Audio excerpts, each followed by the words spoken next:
I woke up in the water again. But this time it's different.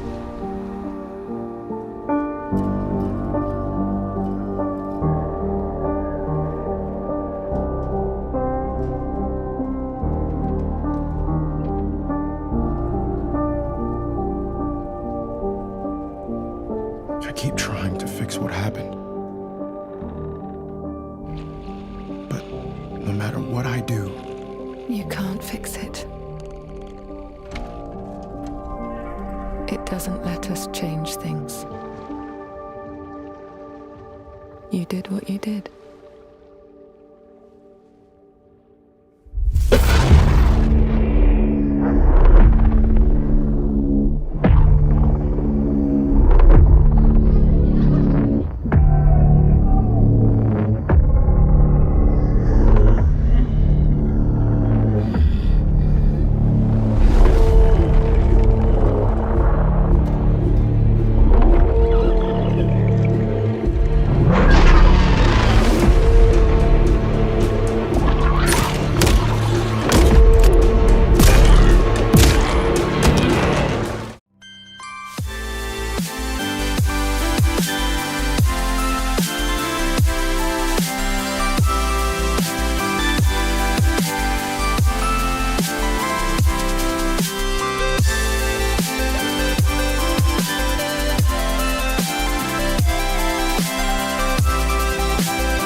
過去作にも一人称要素はあるものの10時間を超える長編作品としてこの方式を採用したのはタウンフォールがシリーズ史上初めてです。この視点の変化によりプレイヤーはサイレントヒルの恐怖を新たなレンズを通して目撃することになります。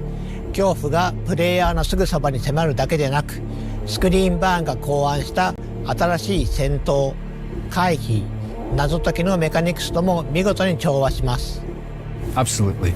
Every feature of the game has been designed with this perspective in mind, but always making sure that while we see the world in this new way, the experience still feels distinctly Silent Hill.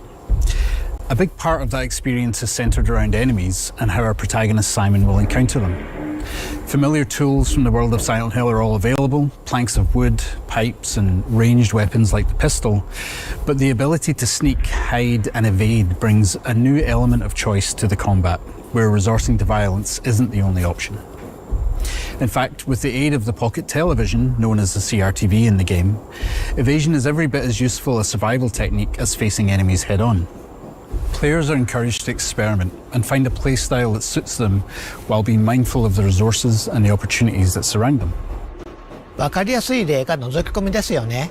サイモンは物体や壁の上からあるいは周りから慎重に身を乗り出して敵の様子を確認でき発見される可能性を下げることができます。この要素は遭遇前の慎重さが生かされるだけでなく見た目、手触りの面でとても映画的な表現になっています。Indeed, that additional level of fine control provided to the player works especially well in first person, and it allows players to cautiously assess an encounter before they make a decision to evade or charge in. In first person, features like the peak or the CRTV become more immersive, rendering details up close in the character's hands and all in a tactile and physical way rather than using on-screen HUD elements. These features really shine in first person, and as the game progresses, players will be challenged in many different ways. Using the right technique at the right time is vital for Simon's survival. ジョンさん、次は新主人公サイモン・オーデルに目を向けてみましょう。シリーズのキャラクターは皆心に重いものを抱えていますが、サイモンも例外ではありません。彼は多層的で不安定、そして非常に人間的です。トレーラー冒頭で主人公であるサイモンが今回舞台となる町セントアメリアに縁があることが示唆され、彼の困難な旅が始まります。